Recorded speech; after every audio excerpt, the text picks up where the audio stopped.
یہ جو جوانی ہے جی یہ اٹ سیلف ایک امانت ہے کہ جو جہاں لگا نا ٹھیک لگا ہوا ہے. اب سارے ایسے کر رہے ہیں تو خیر تیرے بولنے سے کیا فرق پڑے گا, تو کیوں روک رہا ہے, تو کیوں کر رہا ہے.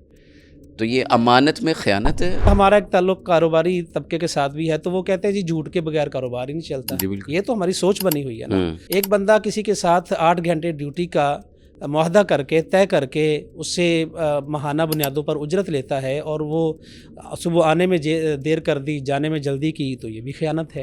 آپ کو 1 کلومیٹر کے اندر تو ممکن ہے کوئی 50 مسلمانوں کی عبادت گاہیں مل جائیں, لیکن آپ کو 5 کلومیٹر کے ریڈیس کے اندر بھی دودھ 1 لیٹر بھی خالص نہیں ملے گا. بندہ اپنی حرکات ٹھیک کرے اور اپنے آپ کو ٹھیک کرے, وہ الٹا علماء کو اور مساجد کو مورد الزام ٹھہرا دے. اگر اللہ کے رسول صلی اللہ علیہ وسلم کے حوالے سے امت سے سوال ہوگا تو امت کے بارے میں بھی رسول اللہ سے سوال ہوگا.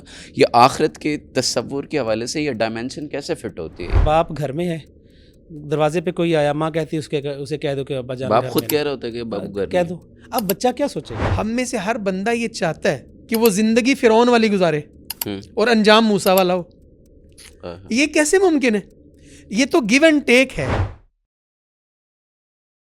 بسم اللہ والصلاۃ والسلام علی رسول اللہ. ناظرین اکرام, نہد کے پلیٹ فارم سے میں ہوں آپ کا میزبان ڈاکٹر صلاح الدین. آج ہم بات کرنے جا رہے ہیں خطبہ حجۃ الوداع کے حوالے سے. رسول اللہ صلی اللہ علیہ وسلم نے امانت کے لحاظ سے امانت داری کی جو جزیات ہیں اور انسان کا امانت دار ہونا کتنا اہم ہے, اور اسی طرح آخرت میں جو جواب دہی ہے, اللہ کے سامنے کھڑے ہونا ہے, اللہ کے حضور پیش ہونا ہے, وہ تصور اور تخیل, اور اسی طرح نوجوان نسل کی جو تربیت ہے اس حوالے سے گفتگو کریں گے. آج ہمارے ساتھ اسٹوڈیو میں جلوہ گر ہیں, استاذ ہیں, نامور عالم دین ہیں, مولانا مدثر یوسف حجازی صاحب حفظہ اللہ تعالی. بہت شکریہ آپ کے تشریف لانے کا. اور اسی طرح ہمارے آج کے دوسرے مہمان ہیں, کسی تعارف کے محتاج نہیں ہیں, ماشاءاللہ مصنف بھی ہیں, استاذ بھی ہیں, شیخ الحدیث بھی ہیں, محترم علی مرتضیٰ طاہر صاحب. بہت شکریہ آپ کی تشریف آوری کا. علی بھائی, میں آپ سے سب سے پہلے یہ جاننا چاہتا ہوں کہ نبی کریم صلی اللہ علیہ وسلم نے خطبہ حجۃ الوداع جو عالمی منشور ہے انسانیت کا, اور انسانیت کے لیے بھی ضروری ہے کہ ایماندار ہونا چاہے مسلمان ہو یا نہ ہو, لیکن ایمانداری ایک اہم صفت ہے اس کی, تو نبی صلی اللہ علیہ وسلم نے اس پہ کتنا زور دیا ہے اور کتنی اس کی اہمیت بیان کی ہے. بسم اللہ الرحمن الرحیم. سب سے پہلے تو میں نہد کی ٹیم کو اس بات مبارکباد دینا چاہتا ہوں کہ انہوں نے نبی صلی اللہ علیہ وسلم کی سیرت سے ایک اہم ترین پیغام کا انتخاب کیا ہے. خطبہ حجۃ الوداع, جسے کہ آپ نے کہا کہ ایک عالمی منشور ہے, اور نبی صلی اللہ علیہ وسلم نے اسلام کی ایک پالیسی دنیا کے سامنے پیش کی تھی. اس انتہائی اہم اور مبارک موقع پر آپ علیہ الصلاۃ والسلام نے ایسے قوانین بیان فرمائے کہ جو پوری دنیا کے لیے مشعل راہ ہیں. امانت داری, یا جسے ہم دیانت بھی کہتے ہیں, یہ اسلام کا ایک بہت بہترین اور خوبصورت ترین وصف ہے. نبی مکرم صلی اللہ علیہ وسلم نے ایسے شخص کو منافق کہا ہے جس میں امانت داری نہیں ہے, بلکہ آپ علیہ السلام نے فرمایا لا ایمان لمن لا امانت لہ, جس میں امانت داری کا وصف نہ ہو, جس میں امانت داری جیسی خوبی نہ ہو, اس کا ایمان ہی نہیں ہے. تو مسلمان, بلکہ ایک انسان اگر امانت دار نہیں ہے تو وہ تو انسان کہلوانے کا بھی حق نہیں رکھتا ہے. امانت و دیانت ایک بنیادی کام ہے کسی بھی چیز میں. صرف یہی نہیں کہ ایک بندے نے کسی کے پاس کوئی رقم رکھی ہے, پیسہ رکھا ہے, وہ اس میں دیانت داری سے کام لیتا ہے یا خیانت نہیں کرتا. ہر کام میں, یعنی جہاں جہاں پہ بھی آپ ہیں وہاں پہ امانت داری اور دیانت داری جب تک نہیں ہوگی تو کسی بھی میدان میں آپ کو کامیابی نہیں مل سکتی ہے. تو یعنی اگر کوئی آدمی کسی جگہ جاب کرتا ہے, کام کاج کرتا ہے, ملازمت کرتا ہے, وہاں پہ اپنا وقت پورا نہیں دیتا اور اپنے اس کام کے وقت میں جو ادارے کے ساتھ طے کیا ہے اپنے نجی اور ذاتی کام کرتا ہے یا فضول کاموں میں وقت بتا دیتا ہے, تو یہ بھی امانت داری اور دیانت کے خلاف ہے, یہ بھی خیانت کے زمرے میں آتا ہے.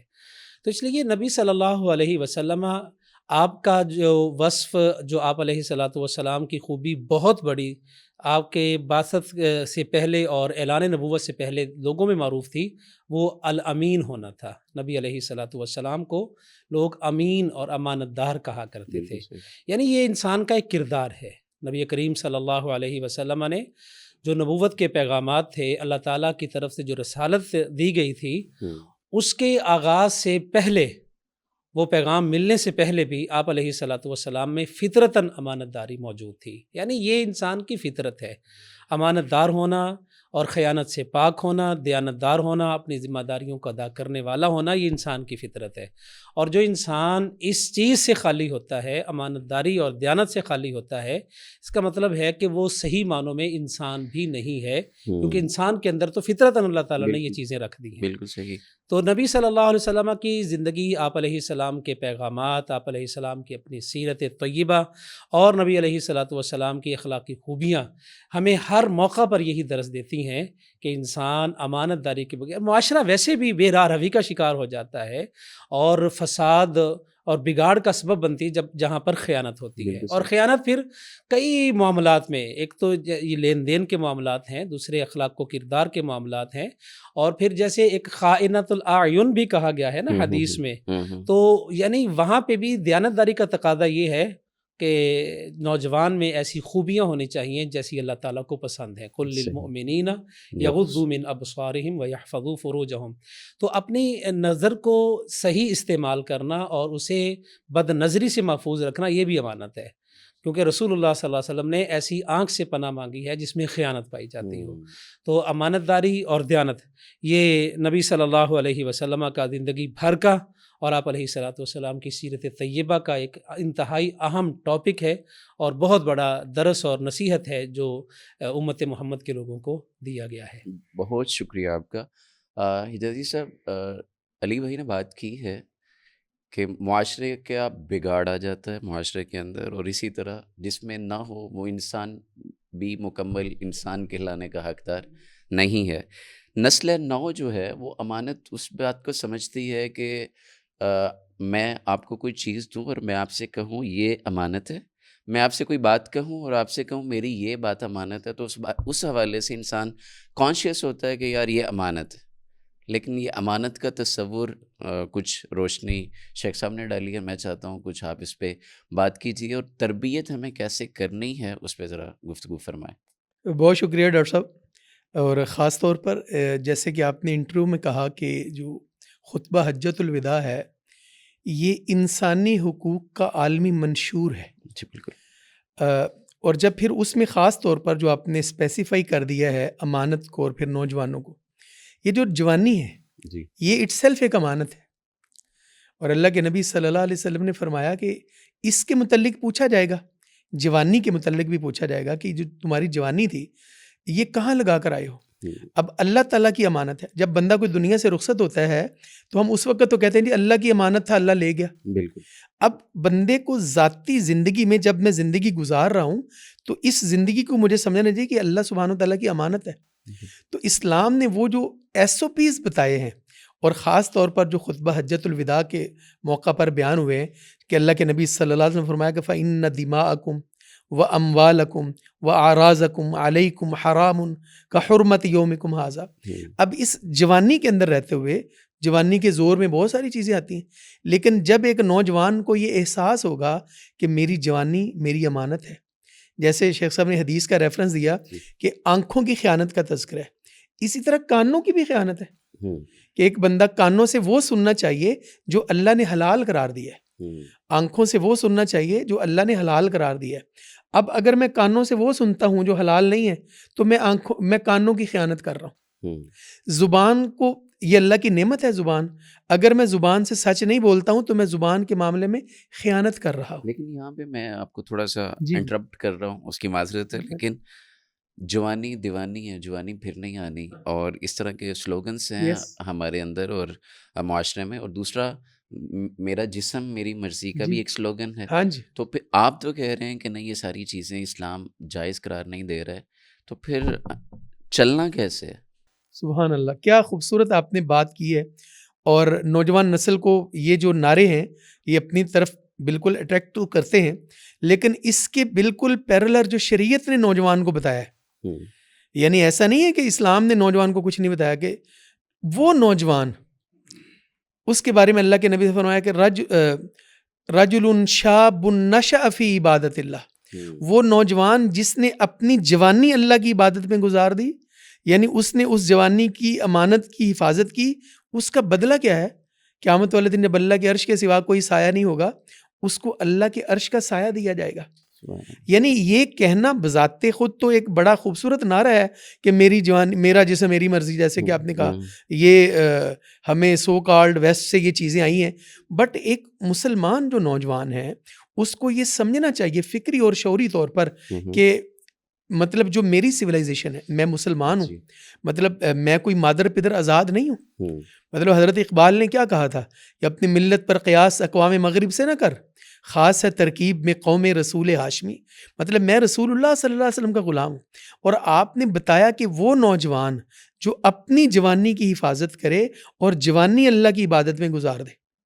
اب جب عبادت مطلب صرف نماز پڑھنا ہی نہیں ہے، یعنی اس کے معاملات، اس کا رہن سہن، جیسے آپ نے ایک لفظ بولا کہ جوانی دیوانی ہوتی ہے، بلا یہ کیوں کہا جاتا ہے کہ جوانی کے اندر انسان کے جو اعضاء اور جوارے ہیں وہ مضبوط ہوتے ہیں، وہ زیادہ ڈرائیو کر سکتا ہے، وہ زیادہ دیر بیٹھ سکتا ہے، وہ زیادہ دیر باتیں کر سکتا ہے، زیادہ بھاگم دوڑ کر سکتا ہے۔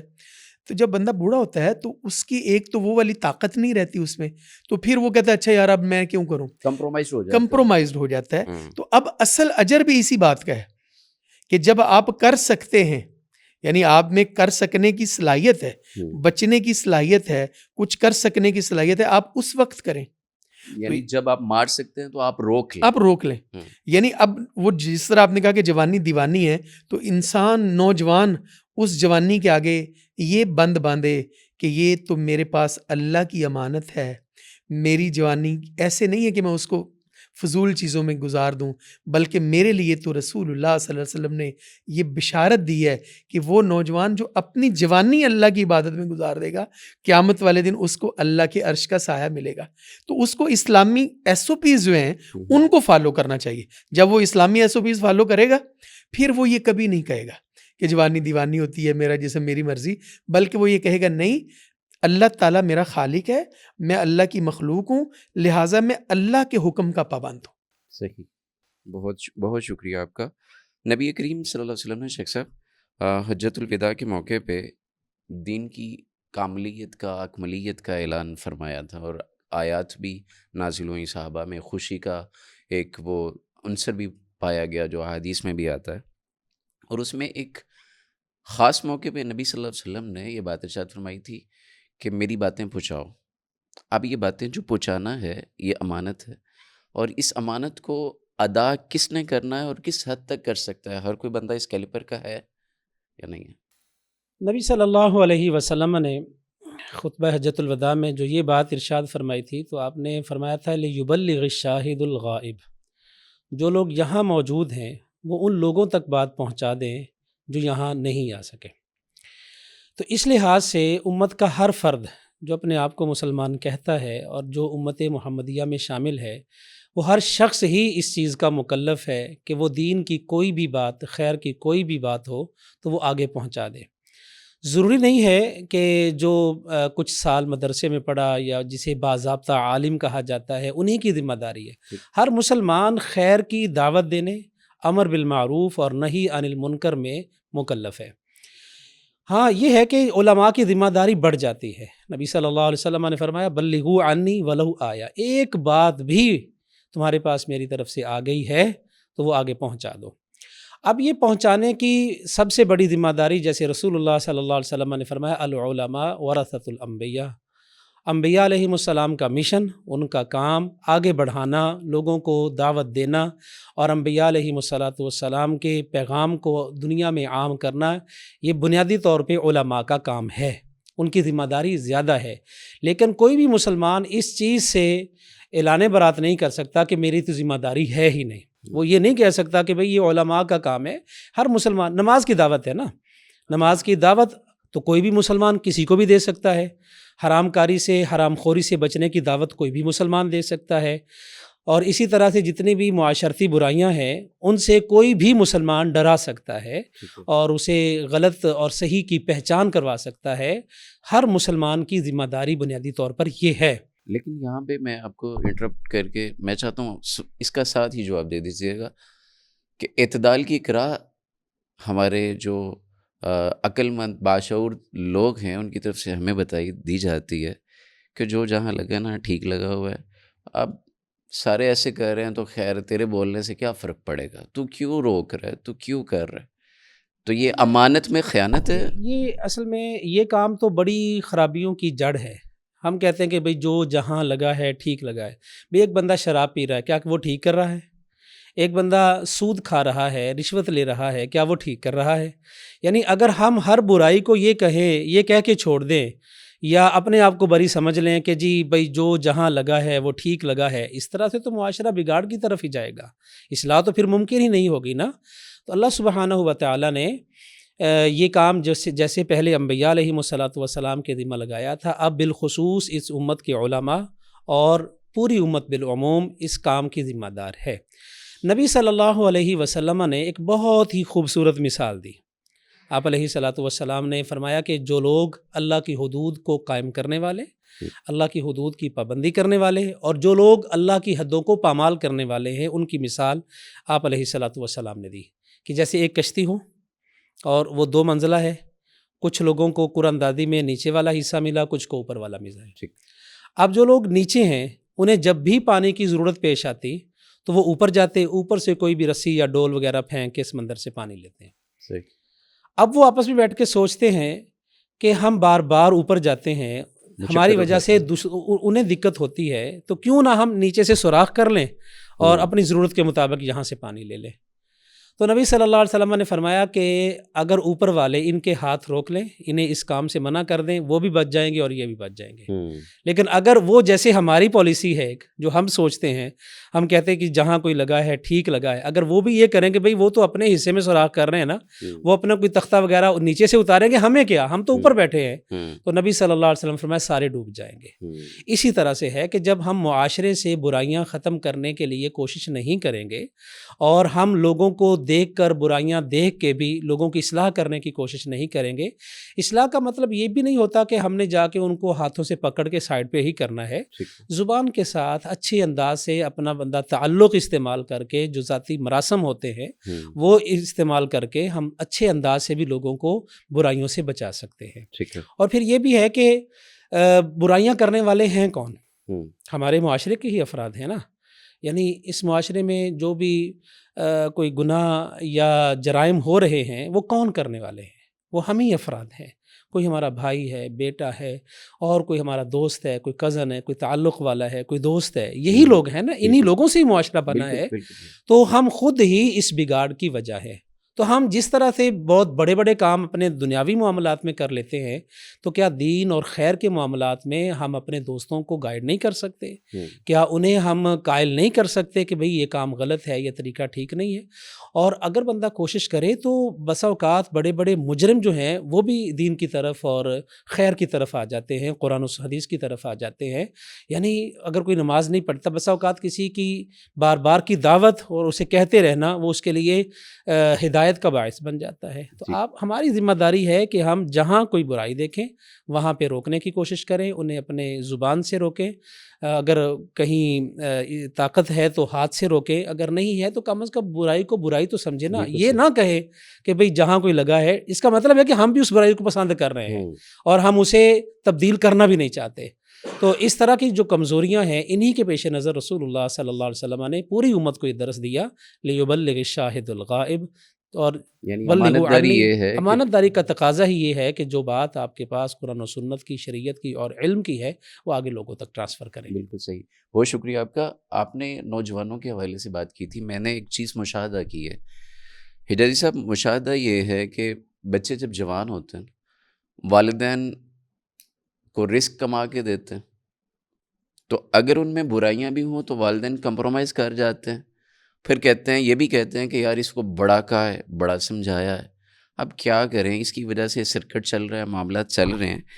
اب اس نوجوان کی اپنی ذاتی کیفیت، مینٹیلٹی یوں بن جاتی ہے، وہ کہتا ہے جی میری ملکیت ہے نا، میرا فون میری ملکیت ہے، جیسے چاہوں گا چلاؤں گا، میرے جسم کے اعضاء ہیں تو میری ملکیت ہے، میری کمائی ہے تو میری ملکیت ہے، میری بیوی اور بچے ہیں تو میں ان کے ساتھ جیسا مرضی ٹریٹ کروں تو وہ میری ملکیت ہے.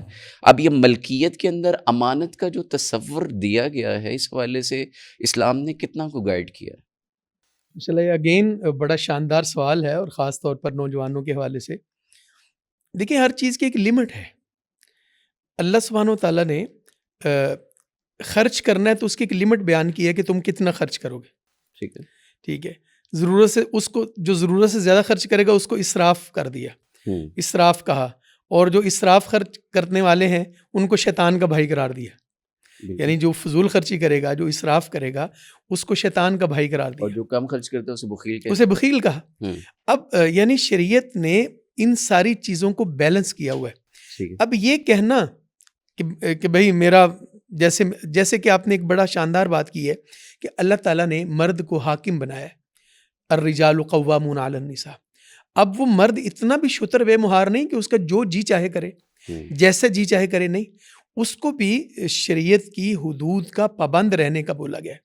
اسی طرح ایک عورت اگر وہ مالدار عورت ہے تو اس کو یہ نہیں ہے کہ وہ جو مرضی کرے، نہیں، اس کو بھی شریعت کی ان حدود کا پابند کیا گیا ہے. اور ہماری جو کامیابی ہے، ہماری جو نجات ہے، وہ اسی میں ہے کہ ہم، اور اللہ تعالیٰ نے قرآن پاک میں فرمایا وَمَا آتَاكُمُ الرَّسُولُ فَخُذُوهُ وَمَا نَهَاكُمْ عَنْهُ فَانْتَهُوا. بھئی شریعت ہمیں یہ کہتی ہے کہ جو چیز تمہیں اللہ کے رسول صلی اللہ علیہ وسلم دے رہے ہیں وہ لے لو، جس سے منع کیا جا رہا ہے تم اس سے منع ہو جاؤ. اب یہ جو ذاتی طور پر کہنا کہ بھئی یہ میرا مال ہے، اگرچہ وہ میں نے ہی کمایا ہے. جیسے آپ نے مثال دی ہے کہ ایک بندہ کہتا ہے جی میں کما کر لاتا ہوں. ٹھیک ہے، کمایا آپ نہیں ہے، لیکن آپ کو اللہ کے حضور جواب دے نہیں ہونا. یعنی جب تک بندے کے اندر یہ وصف پیدا نہ ہو جائے کہ بھئی میں نے اللہ کے حضور جواب دے ہونا ہے. اور اللہ کے نبی صلی اللہ علیہ وسلم نے اس بات کو خطبہ حجۃ الوداع میں خود اپنے آپ کو ایگزامپل کے طور پر پیش کیا کہ لوگوں، تم سے میرے بارے میں پوچھا جائے گا تو بتاؤ تم میرے بارے میں کیا جواب دو گے. تو سب نے یک زبان ہو کر کہا کہ آپ نے امانت ہم تک پہنچا دی ہے، آپ نے حق ادا کر دیا ہے. یعنی اب دیکھیں کہ کہاں اللہ کے رسول صلی اللہ علیہ وسلم جن کا لقب ہی امین ہے، جیسے کہ شیخ صاحب نے کہا کہ قبل از بعثت بھی لوگ ان کو امین کہتے تھے، صادق اور امین کہتے تھے. تو میں اس امین نبی کا امتی ہوں. میرا نبی کہہ رہا ہے کہ تم سے میرے بارے میں سوال کیا جائے گا تو پھر تم کیا کہو گے. اب کیا رسالت مآب صلی اللہ علیہ وسلم سے ہمارا یہ نعوذ باللہ کوئی تصور بھی ہے کہ آپ کوئی خیانت کریں گے یا آپ نے پہنچائی نہیں ہوگی؟ اس میں بھی جیسا کہ قرآن پاک میں کہا گیا، اللہ تعالیٰ فرماتے ہیں لَقَدْ كَانَ لَكُمْ فِي رَسُولِ اللَّهِ أُسْوَةٌ حَسَنَةٌ، کہ تمہارے لیے تمہارے نبی پاک صلی اللہ علیہ وسلم کی جو ذات ہے وہ کامل، اکمل اور مکمل نمونہ ہے. تو آج اگر کوئی صاحب ثروت ہے، صاحب حیثیت ہے، کوئی بہت زیادہ کماتا ہے، تو کوئی کسی میں اتنا جگرا یا ہمت ہے کہ وہ یہ کہے کہ بھائی تم میرے بارے میں کیا کہتے ہو؟ بالکل. اللہ سبحانہ و تعالیٰ نے تم سے پوچھنا تو تم کیا کہو گے؟ تو اس طرح انسان کو ایسے نہیں کہنا چاہیے کہ جیسے میرا مال ہے میں جہاں مرضی لگاؤں. قیامت والے دن اللہ کے نبی صلی اللہ علیہ وسلم نے فرمایا کہ بندہ اپنے قدم ہی نہیں اٹھا سکے گا جب تک وہ ان سوالوں کے جواب نہ دے دے. اور ان سوالوں میں ایک جواب یہ ہے کہ تم نے مال کیسے کمایا، کہاں سے، تمہارا سورس آف انکم کیا تھا. اچھا پھر تم نے کمایا تو لگایا کہاں پر ہے، کیسے کمایا، کتنا کمایا اور لگایا. تو یعنی اب اصل چیز وہ ہے نہ کوالٹی پوچھی جا رہی. یعنی اسلام تو کوانٹٹی پر بات نہیں کرتا، اسلام تو کوالٹی پر بات کرتا ہے. تو اور کوالٹی پر جب ہم بات کریں تو پھر حلال حرام آ جائے گا. یعنی اسلام یہ کہتا ہے کہ بھائی حلال حلال حلال. اب جب میں حرام یہ بھی امانت ہی ہے، یہ بھی امانت ہے.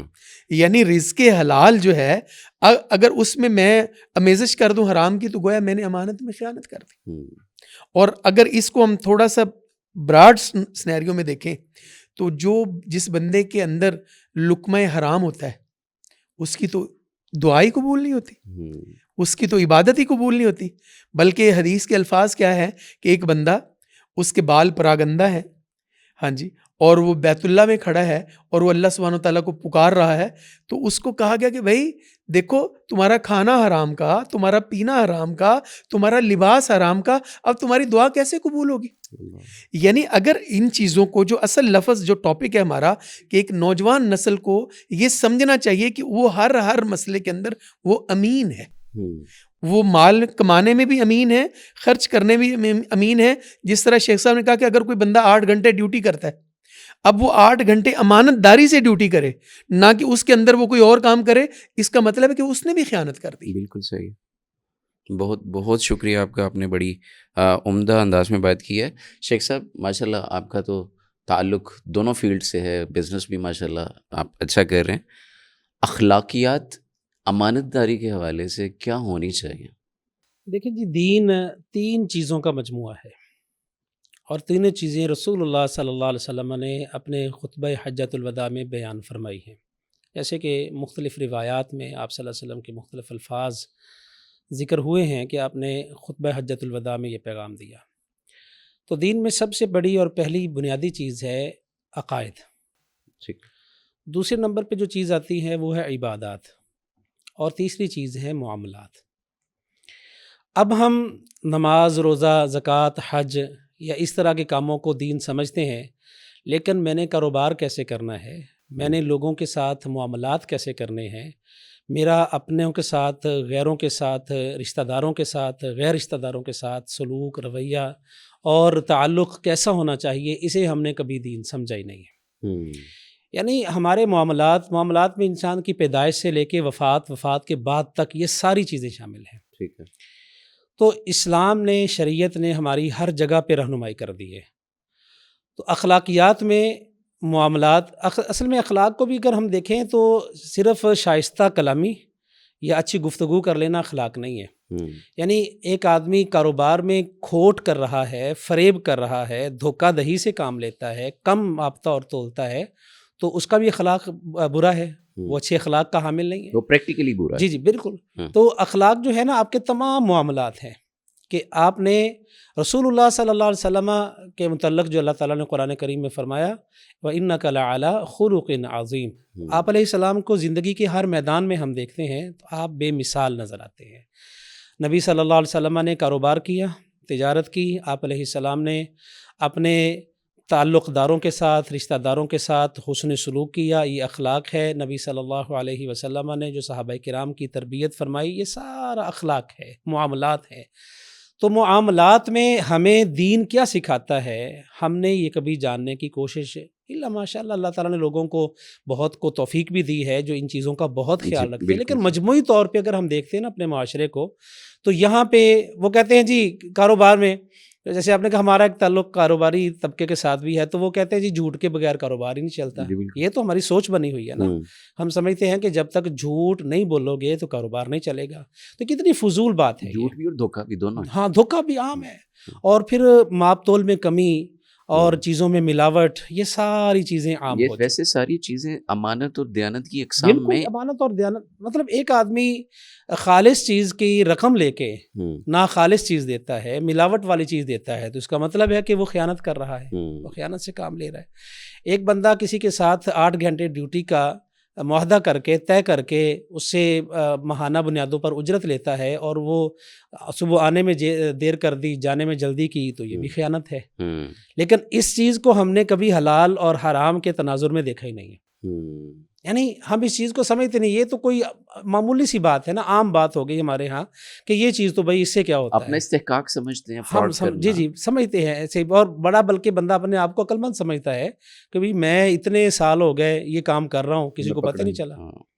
لوگ چیزوں کے اندر ملاوٹ کر رہے ہیں. آپ کو کوئی بھی چیز خالص تلاش کرنی ہو تو آپ کو بڑی دور دور تک جانا پڑتا ہے کہ شاید وہاں سے خالص مل جائے گی، وہاں سے خالص مل جائے گی. تو جب تک ہم اپنے ان معاملات کو نہیں دیکھیں گے، دیکھیں عقیدہ بنیاد ہمیں مل گئی، عبادات جو بڑی بڑی اور بنیادی ہیں وہ ہم سب کو یاد ہیں، لیکن کبھی ہم نے یہ غور نہیں کیا کہ پہلی امتوں پر جو عذاب آئے تھے یا اللہ کا غضب نازل ہوا تھا، اس کے کیا اسباب تھے. آپ دیکھیں کہ قوم شعیب جو تھی، سیدنا شعیب علیہ السلام کی قوم پر جو عذاب آیا، اس کی وجہ کیا تھی؟ ماپ تول میں کمی تھی. حضرت شعیب علیہ السلام نے جو پیغام دیا وہ اللہ کی عبادت کے بعد اپنے معاملات کو درست کرنے کا تھا.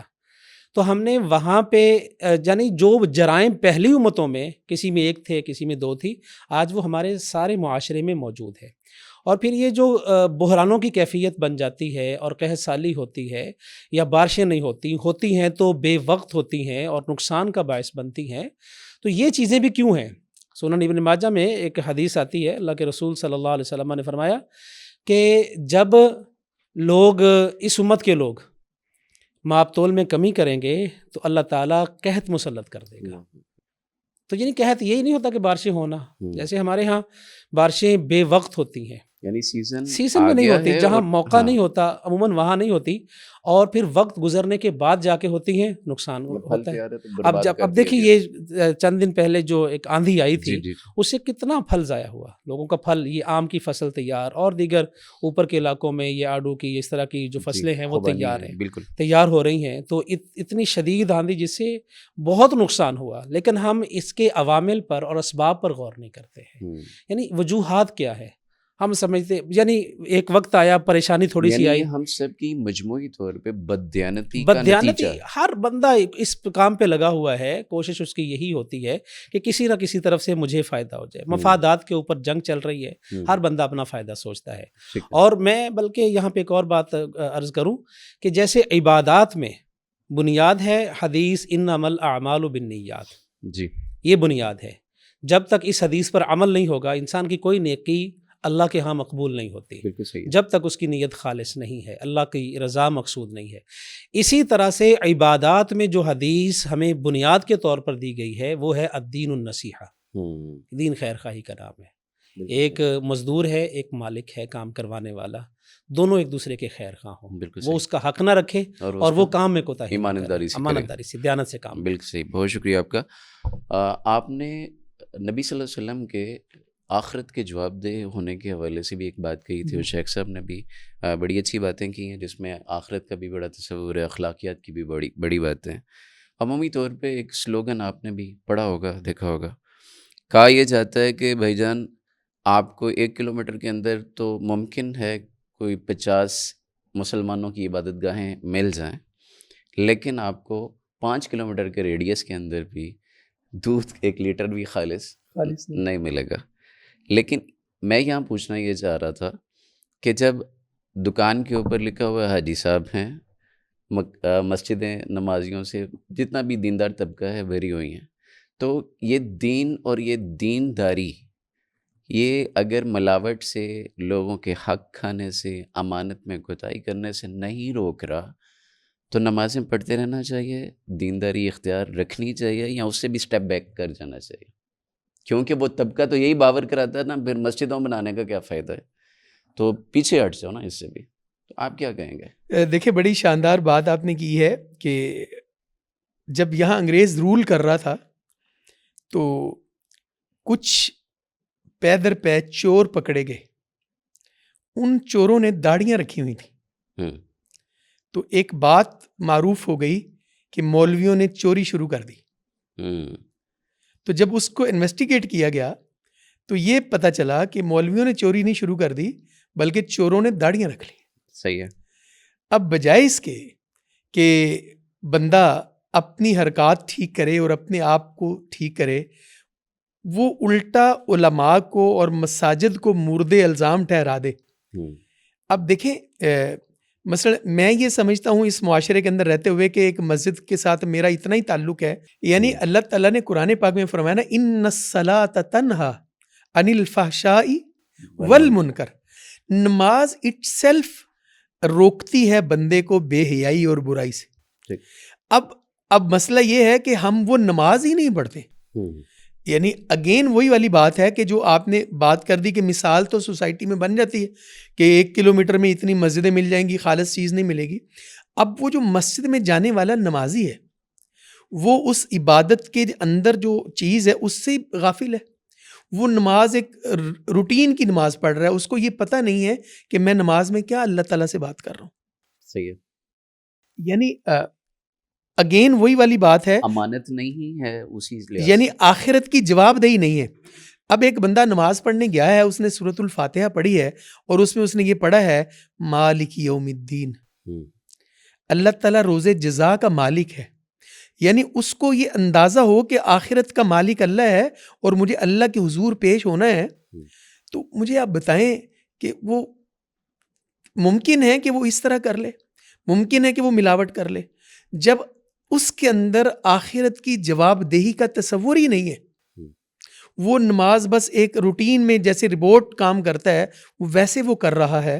تو جب تک وہ یہ نہیں سمجھے گا بلیو کے ساتھ نہیں کرے گا. ہاں جی، یعنی اب عبادت میں عبادت کرنے کا طریقہ پیارے پیغمبر صلی اللہ علیہ وسلم نے کیا بتایا کہ عبادت میں احسان کا مطلب کیا ہے کہ جب تم نماز پڑھو تو تم یوں تصور کرو کہ گویا تم اللہ کو دیکھ رہے ہو.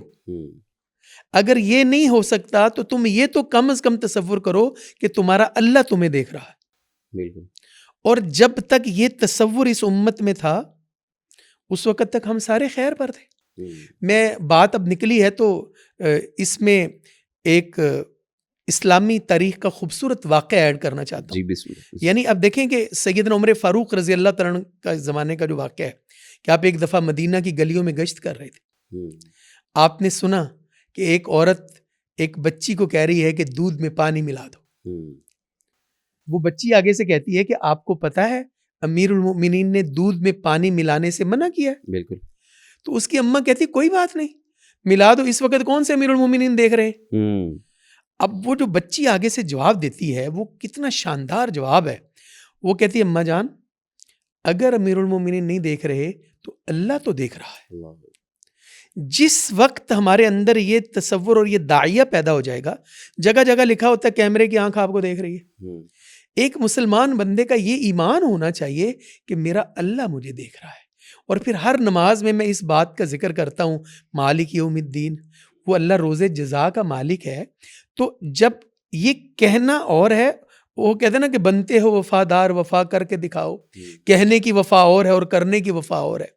تو اب کرنے کی وفا ہم صرف زبان سے دعویٰ کرتے ہیں، ہم عمل نہیں کرتے ہیں. تو جب تک ہم عملی طور پر دیکھیں مسجد بنا دینا، مسجد کے اندر کارپٹ بچھا دینا، جب تک اس مسجد کے اندر نماز پڑھنے والے نمازیوں کے اندر یہ داعیہ پیدا نہیں ہوگا کہ مجھے اللہ کے حضور پیش ہونا ہے. اور اللہ کے نبی صلی اللہ علیہ وسلم کی اتنی شاندار مثال دی. صحابہ اکرام کو کہا اے میرے صحابہ تم جانتے ہو مفلس کون ہوتا ہے؟ صحابہ نے کہا یا رسول اللہ ہمارے ہاں تو مفلس وہ شخص ہوتا ہے جس کے پاس درہم اور دینار نہ ہو. تو اللہ کے نبی صلی اللہ علیہ وسلم فرمایا نہیں، میری امت کا مفلس شخص وہ ہے جو قیامت والے دن آئے گا. کس کے ساتھ آئے گا؟ نمازوں کے ساتھ، رمضان کے روزوں کے ساتھ، زکوٰۃ کے ساتھ. یأتی یوم القیامت بصلاۃ وصیام وزکوٰۃ. ایسا نہیں کہ اس نے نمازیں نہیں پڑھی ہوں گی، اس نے روزے نہیں رکھے ہوں گے، اس نے صدقہ خیرات نہیں کیا ہوگا، کیا اس نے سارا کچھ ہوگا، لیکن وہ جو اسلام کی روح ہے اس کے مطابق اس نے نہیں کیا ہوگا. اب جیسا کہ ہم نے شروع میں بات کی کہ نماز تو بے حیائی سے روکتی ہے، نماز تو ملاوٹ سے روکتی ہے، نماز تو بددیانتی سے روکتی ہے، نماز تو جھوٹ بولنے سے روکتی ہے. تو اب اگر میں نمازیں بھی پڑھی جا رہا ہوں اور یہ سارا کچھ بھی کری جا رہا ہوں تو اصل پرابلم یہ ہے کہ میں نے پھر نماز کو اس نماز کی طرح پڑھا ہی نہیں. جس طرح نماز پڑھنی چاہیے تھی میں نے اس طرح نماز پڑھی نہیں ہے. تو اللہ کے نبی صلی اللہ علیہ وسلم نے فرمایا کہ میری امت کا مفلس شخص وہ ہے جو قیامت والے دن اتنی ساری چیزیں لے کر آئے گا. اب مجھے سوچنا چاہیے کہ جو میں نماز پڑھ رہا ہوں، جو میری نماز ہے، کیا واقعی ایسی نماز ہے؟ جو میرا صدقہ و خیرات ہے، جو میری قربانی ہے، جو میرا حج ہے، وہ کیا واقعی اس لیول کا ہے؟ یعنی یہ مجھے اندر سے خود آواز آئے گی. وہ مطلب اگین اقبال کا وہ شعر آتا ہے کہ مسجد تو بنا دی شب بھر میں ایمان کی حرارت والوں نے، من اپنا پرانا پاپی ہے برسوں سے نمازی بن نہ سکا. تو اب نماز یعنی ایک ہوتا ہے نماز پڑھنا اور ایک ہوتا ہے نماز ادا کرنا. ہم پڑھتے ہیں بس، یعنی اس کو ادا نہیں کرتے ہیں. تو جب تک وہی شروع والی جو بات آپ نے کی تھی، جب تک ہم اس عبادت کو اس کی روح کے مطابق نہیں کریں گے، تو جیسے آپ نے وہ واقعہ بتایا کہ اگر یہ جھوٹ بولتا ہے تو اس کی نماز اس کو جھوٹ چھڑا دے گی. یعنی اگر کوئی بندہ نیکی کرتا ہے تو اس کی نیکی اس بات کا باعث بنے گی کہ اس کی نیکی اس کو برائی سے چھڑا دے گی. ٹھیک ہے اور یہی نیکی کی خوبی ہوتی ہے. آپ کی نیکی کے قبول ہونے کی خوبی کیا ہے کہ وہ نیکی آپ کو نیکی کے قریب کر دے گی, برائی سے دور کر دے گی. بالکل صحیح. یعنی اس میں یہ ہے کہ نیکیوں پہ ہمیشگی اختیار ہمیشہ کرنی دوام چاہیے اختیار کرنا چاہیے, اور تاکہ آپ کی برائیاں جو ہیں وہ برائیاں ختم ان آہستہ آہستہ الحسنات یذہبن یذہبن السیئات. السیئات. بالکل سبحان صحیح اللہ, کیا بالکل صحیح. خوبصورت بات. شیخ صاحب نبی کریم صلی اللہ علیہ وسلم کی ذات اطہر جو ہے ہمارے لیے تو بڑی قابل عزت ہے, اور ہم چاہتے ہیں کہ آپ کا علیہ السلام کے نام پر, آپ کی ناموس پر, آپ کی ختم نبوت پہ قربانی ہماری ہو جائے تو ہمارے لیے نجات ہے.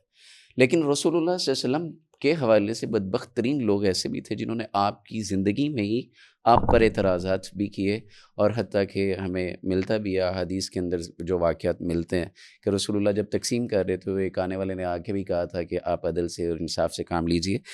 جبکہ ہم دیکھتے ہیں کہ رسول اللہ صلی اللہ علیہ وسلم نے حجۃ الوداع کے موقع پہ آپ علیہ السلام نے لوگوں سے کہا ہے کہ میرے بارے میں تم سے سوال کیا جائے گا. اللہ جی تو اب اگر اللہ کے رسول صلی اللہ علیہ وسلم کے حوالے سے امت سے سوال ہوگا تو امت کے بارے میں بھی رسول اللہ سے سوال ہوگا. یہ آخرت کے تصور کے حوالے سے یہ ڈائمینشن کیسے فٹ ہوتی ہے, یہ ذرا بتائیے. صحیح بخاری میں نبی صلی اللہ علیہ وسلم کا فرمان ہے کہ قیامت کے دن نوح علیہ السلام سے اور ان کی قوم سے پوچھا جائے گا.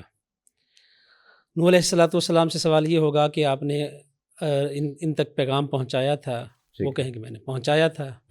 امت سے پوچھا جائے گا, وہ کہیں گے ما جاءنا من نذیر, ہمارے پاس کوئی ڈرانے والا نہیں آیا. تو نبی علیہ السلام نے فرمایا پھر تمہیں لایا جائے گا. اس امت کا ذکر کیا کہ تم لوگوں کو لایا جائے گا اور تم گواہی دو گے کہ انہوں نے پیغام آپ کا اللہ تعالیٰ کا پیغام اور رسالت پہنچا اپنی قوم کو دیا تھا انہوں نے. تو یہی امت وسط جو ہے نا, وَكَذَلِكَ جَعَلْنَاكُمْ أُمَّةً وَسَطًا لِتَكُونُوا شُهَدَاءَ عَلَى النَّاسِ. تو قرآن میں آتا ہے کہ ہم ہر امت سے گواہ لائیں گے اور آپ کو ان لوگوں پر گواہ لائیں گے. ٹھیک ہے. یا ربی ان قوم اتخذوا هذا القرآن مہجورا. یہ پیغمبر کا ایک دعویٰ ہوگا رب کی عدالت میں کہ جن لوگوں نے نبی کی دعوت کو ٹھکرا دیا اور قرآن کو پسے پش ڈال دیا, یہ ان کے خلاف ایک دعویٰ ہوگا نبی صلی اللہ علیہ وسلم کا. اس لیے جہاں تک بات ہے جواب دہی کی, تو جیسے شیخ صاحب فرما رہے تھے کہ جب تک جواب دہی کا احساس پیدا نہیں ہوتا تب تک بندہ گناہ سے پیچھے نہیں ہٹتا. اگر اسے یہ خوف ہو کہ میں نے اس کا جواب دینا ہے, آپ دنیاوی معاملات میں دیکھ لیں نا کہ جہاں پہ کسی بھی فیکٹری کا, کمپنی کا جو آنر ہے وہ اگر چیک اینڈ بیلنس رکھتے ہیں, پوچھتے رہتے ہیں تو کام صحیح چلتا ہے. آڈٹ نہیں کرتے تو وہ سارے معاملات جو ہے وہ غبن کا شکار ہو جاتے ہیں, اس طرح کی بے ضابطگیاں سامنے آتی ہیں. تو اسی لیے یہ یوم الحساب جو ہے نا اللہ تعالیٰ رکھا ہی اس لیے ہے. انسانوں کو مہلت دے دی ہے, ڈھیل دے دی ہے کہ کرو جو کچھ کر سکتے ہو. خیر اور شر کا رستہ بھی دکھا دیا, اور پھر انبیاء علیہم السلام کو, رسولوں کو اللہ تعالیٰ نے مبعوث کیا, کتابیں نازل کی اور صحیح غلط کی پہچان کروا دی. یہ بھی بتا دیا اللہ کا رستہ کون سا ہے, شیطان کا رستہ کون سا ہے, راہ جنت کیا ہے اور جہنم کا رستہ کیا ہے. یہ سارا کچھ واضح کرنے کے بعد پھر انسان کو اللہ تعالیٰ نے عمل کرنے میں اختیار دے دیا ہے کہ تم اپنے لیے کیا پسند کرتے ہو, اور دنیا میں پوچھنا ہی نہیں اللہ تعالیٰ نے. ہاں انسان کو بسا اوقات اللہ تعالیٰ کی طرف سے جھنجھوڑا جاتا ہے کہ یہ صحیح رستے پر آ جائے, لیکن اگر پھر بھی نہیں آتا تو پھر اللہ تعالیٰ, نبی صلی اللہ علیہ وسلم کا فرمان ہے ان اللہ یملی للظالم, اللہ ظالم کو ڈھیل دے دیتا ہے, چھوڑ دیتا ہے, وہ اپنے ظلم کے اوپر قائم رہتا ہے اور ظلم در ظلم کرتا ہے. پھر اللہ تعالیٰ جب اسے پکڑتا ہے پھر نہیں چھوڑے گا. تو روز قیامت کی جو پکڑ ہے اور اللہ تعالیٰ کے سامنے جو جواب دہ ہونا ہے. اب دیکھیں کہ پیغمبر علیہ السلام کا لوگوں کے بارے میں گواہی دینا یہ کتنا بڑا معاملہ ہے کہ ہم آپ کو ان پر گواہ لائیں گے. اور اگر انہوں نے یہ کہہ دیا کہ ان لوگوں نے تو قرآن چھوڑ دیا تھا, میری سنت چھوڑ دی کی, بلکہ ایک حدیث میں آتا ہے نا کہ کچھ لوگ جن کے اوپر نشانیاں ساری ہوں گی, وضو کے آثار ہوں گے, قبولیت والی نشانیاں ہوں گی, جی قبولیت والی نشانیاں ہوں گی, جو مومنوں کی نشانیاں بیان کی وہ ہوں گی, لیکن انہیں حوض سے پیچھے ہی روک دیا جائے گا, رکاوٹ کھڑی کر دی جائے گی. تو یہ کون لوگ ہوں گے کہ جنہوں نے دین تبدیل کر دیا, دین میں اپنی منمانیاں کی, مسائل میں اپنی مرضی کو آگے رکھا اور مقدم رکھا, دین کو ایک سائیڈ پہ کر دیا, اور شریعت کے کیا حکام تھے اپنی نجی زندگیوں سے اسے نکال دیا. یعنی مجموعی طور پہ بددیانتی اصل میں جو ہے نا بنیاد یہی ہے امانت داری رسول اللہ صلی اللہ علیہ وسلم نے فرمایا کہ وقت ایسا بھی آئے گا لوگ یہ کہیں گے فلاں قبیلے میں ایک بندہ ہے وہ امانت دار ہے، حالانکہ اس کے دل میں بھی کوئی ذرہ برابر امانت داری نہیں ہوگی، لیکن کہا جائے گا کہ وہ کتنا صاحب ظرف ہے، کتنا عقل مند، کتنا دانا اور کتنا امانت دار ہے. ٹھیک ہے، یعنی یہ کیفیت ہو جائے گی دنیا کے یہ معاملات. حضرت حذیفہ بن یمان رضی اللہ عنہ کہا کرتے تھے ایک وقت تھا کہ جب میں لین دین کیا کرتا تو مجھے پرواہ کوئی نہیں ہوتی تھی. مسلمان نے تو کرنا ہی کیا ہے، غیر مسلم بھی نہیں کیا کرتے تھے. یعنی غیر مسلم بھی، نصرانی بھی اگر ہوتا تو وہ بھی اپنی مقدور بھر کوشش کرتا کہ میں کسی کے ساتھ غلط معاملہ نہ کروں، لیکن کہتے کہ آج وقت وہ آ چکا ہے کہ میں صرف فلاں فلاں بندے سے لین دین کرتا ہوں. یہ اس وقت کی بات ہے. پھر تو ہر چلتے دور کے ساتھ، گزرتے وقت کے ساتھ بڑی تبدیلیاں آئی ہیں، اور لوگوں میں یہ جو ایک افریت آ گیا نا ان کے دلوں میں اور ان کی سوچوں میں کہ ہم نے آگے بڑھنا ہے اور پھر اپنا لائف سٹائل جو ہے وہ بہت اچھا کرنا ہے. اور لبرلز نے جو ایک سوچ دے دی کہ بس جو یہاں پر کرنا ہے کر لو، آگے کون، یہ مولویوں کی بنائی ہوئی باتیں ہیں. ان چیزوں نے اصل میں لوگوں کو بہت پیچھے کیا ہے. صحیح. شیخ صاحب کے آخری جملے سے ایک بڑی اہم انہوں نے نقطے کی طرف اشارہ کیا، اور سوال بھی اسی سے ہے کہ پھر جب سنگینی اتنی ہے، معاملات اس طرح سے ہیں، تو پھر نوجوان طبقہ جو ہے امت کا، مرد و خواتین جو ہیں، جو آج کل پروپیگنڈے کا بھی شکار ہیں، تو پھر ہمیں ان کی تربیت کس نہج پہ اور کس انداز میں ہم کر سکتے ہیں یا کرنی چاہیے؟ دیکھیں، جب ہم یہ سمجھتے ہیں، یعنی ہم نے طے کر لیا کہ اس امت کا کامیاب حصہ کون تھا، اس امت کے فلاح پانے والے لوگ کون تھے، رضی اللہ تعالی، وہ وہی تھے جن کو اللہ نے کہا رضی اللہ عنہم ورضوا عنہ. تو امام مالک رحمہ اللہ کا وہ بڑا معروف قول ہے کہ اس امت کا آخری حصہ اس وقت تک کامیاب نہیں ہو سکتا جب تک وہ اس حصے کی طرح جو اس امت کا پہلا حصہ جو کامیاب تھا عمل نہیں کرے گا. اب جو پہلا حصہ تھا اس نے کیا کیا؟ آپ دیکھیے سیدنا جعفر طیار رضی اللہ تعالیٰ نے جو نجاشی کو بتایا، انہوں نے کہا دیکھیں ہم جاہل قوم تھے، ہم ہمسایوں کو تنگ کرتے تھے، ہم برائیاں کرتے تھے، ہم جھوٹ بولتے تھے، ہم سارا کچھ کرتے تھے، لیکن ہمارے درمیان ایک اللہ کے رسول صلی اللہ علیہ وسلم آئے، انہوں نے آ کر ہمیں کہا کہ جھوٹ نہیں بولنا، امانت میں خیانت نہیں کرنی، وعدہ خلافی نہیں کرنی، ایک اللہ کی عبادت کرنی ہے. اگر دیکھیں دنیاوی طور پر مثال دینے لگا ہوں ایک موٹر سائیکل کی، جو ہمارا موٹر سائیکل ہوتا ہے اس کے اندر ایک فیول ٹینک ہوتا ہے، اس میں پیٹرول ڈلتا ہے، لیکن اس کے اندر ایک انجن آئل بھی ڈلتا ہے. اگر دنیاوی اعتبار سے میں کہوں کہ میں اس کے فیول ٹینک میں انجن آئل ڈال دوں اور انجن آئل میں فیول ڈال دوں تو میری دنیا کی گاڑی موٹر سائیکل نہیں چل سکتی. یہ زندگی ہے اتنی بڑی جو اللہ کی امانت ہے، اس زندگی کو کامیاب کرنے کے لیے جب تک میں رسول اللہ صلی اللہ علیہ وسلم کی تعلیمات پر عمل نہیں کروں گا یہ زندگی کامیاب نہیں ہو سکتی. بالکل صحیح، بہت بہت اہم بات ہے، اور اہم علاج بھی آپ نے بتا دیا. اور قرآن کریم بھی اسی والے سے کہتے ہیں نا، فِإِنْ آمَنُوا بِمِثْلِ مَا آمَنْتُمْ بِهِ فَقَدِ اهْتَدَوْا، کہ ہدایت انہی کے نقش پا پہ چلنے سے آئے گی. تو شیخ صاحب شعور جو ہے یہ کیسے پیدا کیا جا سکتا ہے کہ بھائی آپ کے لیے سب سے اہم ایمان ہے، سب سے اہم امانت داری ہے، سب سے اہم چیز ذمہ داری ہے، تو یہ شعور ہم کیسے بلند کر سکتے ہیں یا کیسے راسخ کر سکتے ہیں؟ دیکھیے اصل میں ان چیزوں کی تربیت تو بچپن سے ہی ہوتی ہے. نبی صلی اللہ علیہ وسلم نے انتہائی بگڑی ہوئی قوم کو راہ راست پہ لا کے امت کا امام بنا دیا، اور وہی تعلیمات ہمارے لیے یہ دے دی گئیں کہ بچپن سے ہی بچے میں یہ تعلیمات عام کی جائیں، بچے کو سکھایا جائے. پہلے ایک وقت تھا کہ گھر سے تربیت بچے کی ہوا کرتی تھی، اونچ نیچ، چھوٹے بڑے کے ساتھ ادب احترام، اور یہ ساری چیزیں ہمیں گھر سے ہی مل جایا کرتی تھی. اور بڑا ایک، بلکہ مجھے یاد ہے کہ اسکول کی کتابوں میں ایک واقعہ بھی ہوتا تھا شیخ عبد القادر جیلانی رحمۃ اللہ علیہ کے حوالے سے، کہ انہوں نے ڈاکوؤں کو خود بتا دیا کہ میرے پاس دینار ہیں، کہ میری ماں نے کہا تھا جھوٹ نہیں بولنا. اب ہمارے ہاں یہ عام سوچ بن گئی ہے، باپ گھر میں ہے، دروازے پہ کوئی آیا، ماں کہتی اسے کہہ دو کہ ابا جان گھر میں، کہہ رہے ہوتے کہ باپ گھر کہہ دو. اب بچہ کیا سوچے گا؟ بچے کی تربیت ہم کیا کر رہے ہیں؟ نبی صلی اللہ علیہ وسلم نے بچوں کی تربیت، آپ دیکھیں نا وہ عمر بن ابی سلمہ جو نبی صلی اللہ علیہ وسلم کی زوجہ سیدہ ام سلمہ کے صاحبزادے تھے، تو آپ نے اپنے ساتھ بٹھا کے انہیں آداب سکھائے. اللہ یا غلام سم اللہ ہوں، کل بیمینک وکل مما یلیک. اللہ کا نام لینا آپ صلی اللہ علیہ وسلم نے اس بچے کو سکھایا. نبی صلی اللہ علیہ وسلم نے بچوں کی تربیت فرمائی، اور بچوں کی تربیت بلکہ کسی بھی میدان میں ہم دیکھ لیں، اور نبی کا یہ خاصہ ہوتا ہے کہ وہ زندگی کے ہر شعبے میں اور زندگی کے ہر میدان میں کام کرتے ہیں. بے شک، آپ صلی اللہ علیہ وسلم نے بچوں کی جس انداز سے تربیت کی، جیسے کوئی درخت ہو نا، ہلکا بڑی نرم کونپلوں والا پودا ہوتا ہے، ہوں، اگر وہ اس کا تنا بھی بہت نرم ہے، وہ کہیں دائیں بائیں جھکتا ہے، اس کے ساتھ آپ لکڑی لگا کے اس کو کھڑا کر دیتے ہیں بالکل، تو وہ سیدھا رہتا ہے. اگر اس کو ویسے ہی چھوڑ دیں، وہ درخت مضبوط ہونا شروع ہو جائے گا. وہ تنا مضبوط جیسے جیسے ہوتا گیا، اسے پھر کاٹا تو جا سکتا ہے لیکن سیدھا نہیں کیا جا سکتا.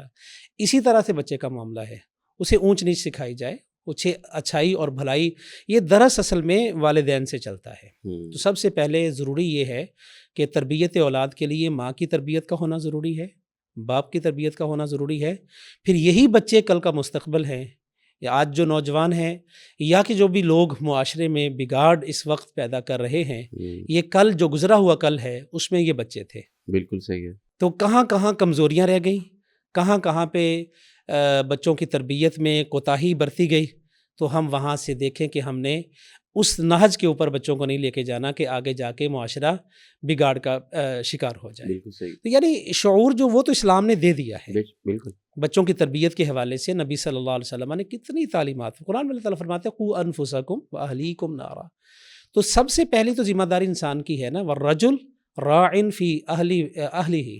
انسان اپنے گھر کا، اپنے اہل خانہ کا ذمہ دار ہے، اور اس سے قیامت کے دن اس کی ذمہ داری کا سوال بھی ہوگا. ایسا نہیں ہے کہ بھئی میرے بچے ہیں نا، میں نے جیسی مرضی اس کی تربیت کی، میں نے پڑھایا نہیں پڑھایا، میں نے اس کو کچھ سکھایا نہیں سکھایا. قیامت کے دن سوال ہوگا. اور ہمارا مسئلہ یہ ہے کہ ہم سمجھتے ہیں ماں باپ ہیں، وہ کہتے ہیں کہ بچے ہمارا ادب کریں، ہمارے ساتھ حسن سلوک سے پیش آئیں، اور جو ہمارے حقوق ہیں بچے ہمیں دیں. لیکن یہ کبھی غور نہیں کیا کہ جو ہماری ذمہ داری تھی کیا وہ ہم نے پوری کی ہے. بالکل صحیح. بچے کی تربیت کے حوالے سے جو آج بہت حساس مسئلہ ہے، اس دور کا بچوں کی تربیت بہت حساس مسئلہ ہے، اور جس قدر یہ حساس ہے اسی قدر ہم اس میں بہت کوتاہی اختیار کرتے ہیں، بہت سست واقع ہوتے ہیں. کہ ہم کہتے ہیں کہ بچہ، ہمارے پاس بھی خواتین ایسے مسائل لے کے آتی ہیں کیونکہ تعلق مسجد مدرسے کے ساتھ بھی ہے، تو کہتے ہیں جی بچے کو کوئی بات کہے تو وہ آگے سے آنکھیں نکالتا ہے، بات نہیں مانتا، اونچا بولتا ہے، بچہ نماز ہی نہیں پڑھتا. ان سے پوچھا جائے کہ آپ کی نمازوں کی روٹین کیا ہے، تو وہ خود کوئی ایک پڑھ رہا ہے، کوئی دو پڑھ رہا ہے. ٹھیک ہے، تو وہ چاہتے یہ ہیں کہ ان کے بچے تہجد گزار بنے، اور خود وہ 5 نمازیں پوری نہیں کر سکتے ہیں. تو یہ جو بہت بڑی کمزوری ہے نا، اس کمزوری کو دور کرنا ہوگا. بچے کو بچپن سے ہی یہ احساس دلایا جائے، مسجد کے ساتھ اس کا ایک تعلق قائم کیا جائے.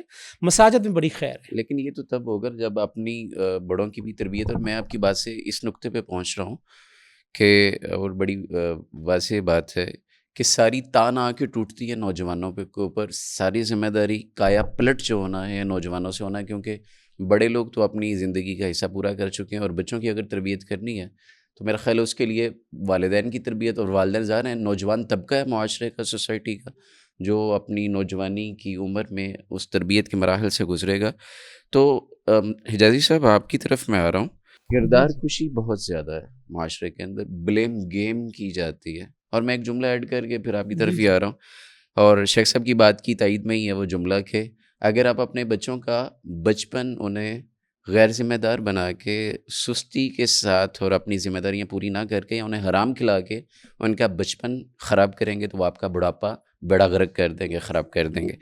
تو یہ ایک دوسرے کے بلیم گیم کرنا، کہ جیسے والدین اسکول کالج یا انسٹیٹیوشنس کو بلیم کرتے ہیں کہ ہم نے تو آپ کے پاس بھیجا ہے، آپ نے کچھ نہیں کیا. وہ کہتے ہیں جی زیادہ ٹائم آپ کے پاس گھر پہ ہوتا ہے تو آپ نے کچھ نہیں کیا. اصل ذمہ دار کون ہے؟ اور یہ کردار کشی جو کی جاتی ہے سارے معاملات میں، امت کو کیسے محفوظ رکھ سکتا ہے؟ دیکھیں، ہم شروع میں بات کر رہے تھے خطبہ حجت الوداع کے حوالے سے، ساری چیزیں اسی تناظر میں جا رہی ہیں. بالکل. یہ جو ہمارا سوسائٹی سٹرکچر ہوتا ہے نا جی، یہ اصل میں تربیت کرتا ہے. بالکل صحیح. اب ہماری سوسائٹی میں جس طرح کے لوگ موجود ہیں، سوسائٹی کو کس طرح کے لوگ چاہیے؟ یعنی کبھی کسی جگہ پر نوکری آئی ایسی کہ مجھے نوکری پر ایسا بندہ چاہیے جو حاجی ہو، جو حافظ ہو، جو بالکل سچا ہو. یعنی ہمیں سوسائٹی کے اندر حاجیوں کی کھپت ہی کوئی نہیں ہے، سوسائٹی کے اندر قاریوں کی کھپت ہی کوئی نہیں ہے. کوئی ایسا انسٹیٹیوٹ نہیں ہے جو یہ کہتا ہو کہ جی، وہ کہتے ہیں بس یار، یعنی مقابلے کی فضا ہے، ایک دوسرے سے آگے بڑھنا ہے. اور یہی وہ یورپ کا فلسفہ ہے ترقی کا کہ بھائی بس ترقی کرنی ہے، جیسے مرضی کرنی. کوئی حلال حرام کی تمیز نہیں ہے، کوئی امانت دیانت کی تمیز نہیں ہے. تو جو اصل بات ہے وہ اللہ کے نبی صلی اللہ علیہ وسلم نے خطبہ حجۃ الوداع کے موقع پر ارشاد فرما دی کہ دیکھو ترکت فیکم امرین، بالکل صحیح. میں تمہارے اندر 2 چیزیں چھوڑ کر جا رہا ہوں، اگر تم ان کو مضبوطی سے پکڑ لو گے تو تم کبھی گمراہ نہیں ہوگے. اب وہ 2 چیزیں ہیں قرآن اور حدیث، وہ قرآن اور سنت ہے. تو اب جس طرح ہم نے شیخ صاحب نے پہلے بھی بات کی کہ نماز تو میں کوشش کرتا ہوں سنت کے مطابق پڑھوں، لیکن جو کاروبار ہے وہ کس کے طریقے کے مطابق ہے، جو میری خوشی غمی ہے وہ کس طریقے کے مطابق ہے. تو جب تک ہم ان 2 جو مرکز ہیں ہمارے، اور جو آپ نے بات کی، شیخ صاحب نے بھی کہا کہ یعنی ہم یہ تو چاہتے ہیں کہ ہمارے بچے نماز پڑھیں، ہم نہیں پڑھتے ہیں خود. تو اس پر میں ایک جملہ عرض کرتا ہوں کہ یعنی ہم میں سے ہر بندہ یہ چاہتا ہے کہ وہ زندگی فرعون والی گزارے اور انجام موسیٰ والا ہو. یہ کیسے ممکن ہے؟ یہ تو گیو اینڈ ٹیک ہے. ہم جو بوئیں گے وہ کاٹیں گے، جیسا کریں گے ویسا بھریں گے. ایسا نہیں ہے کہ ہم زمین کے اندر چاول کاشت کر دیں اور وہاں سے چنے اگائیں، ایسے بالکل نہیں ہوگا. اگر ہم یہ چاہتے ہیں کہ جیسے آپ نے کہا کہ بندہ اپنی اولاد کا بچپن خراب کر دیتا ہے، تو وہ یہ کیسے سوچ سکتا ہے کہ اس کا بڑھاپا سکھی ہوگا؟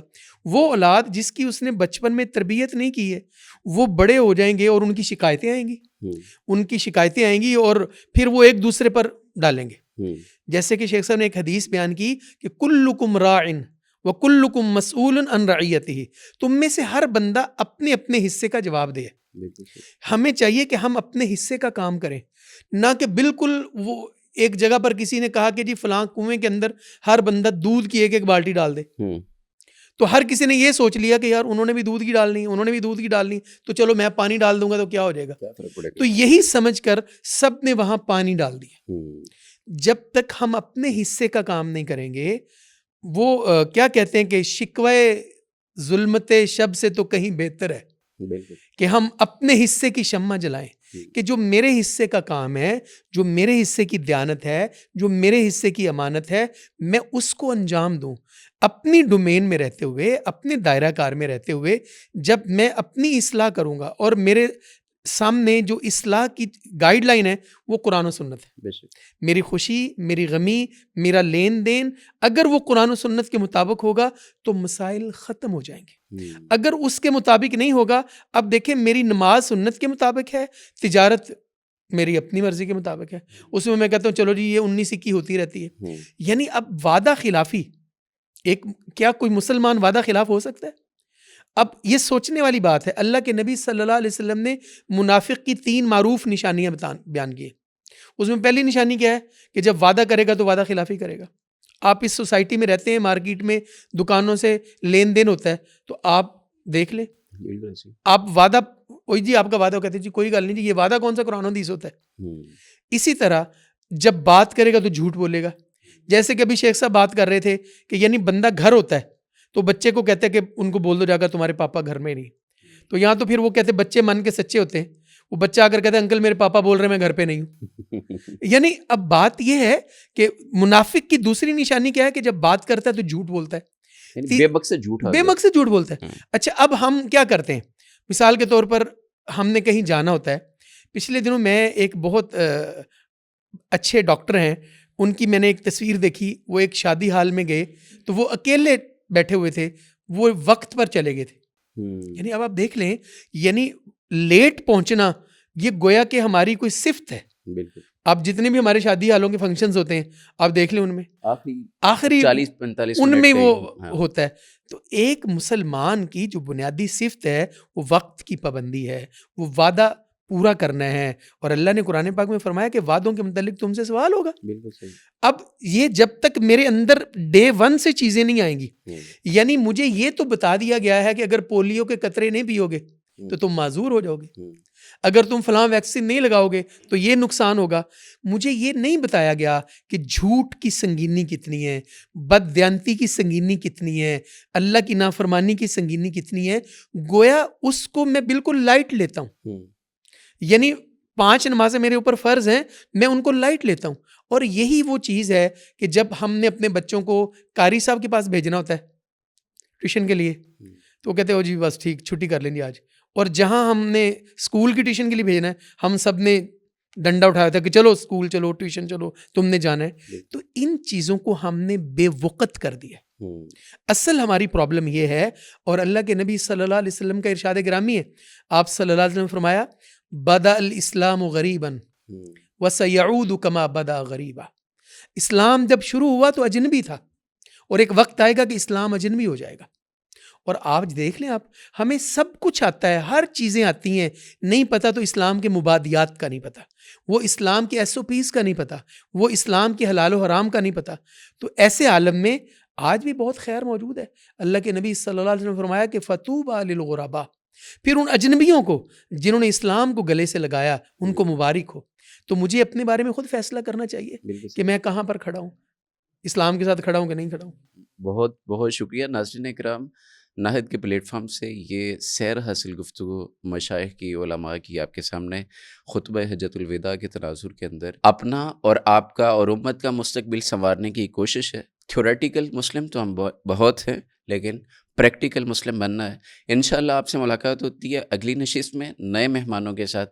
تب تک اپنا بہت خیال رکھیے. اپنے میزبان ڈاکٹر صلاح الدین کو اجازت دیجیے. السلام علیکم ورحمۃ اللہ وبرکاتہ.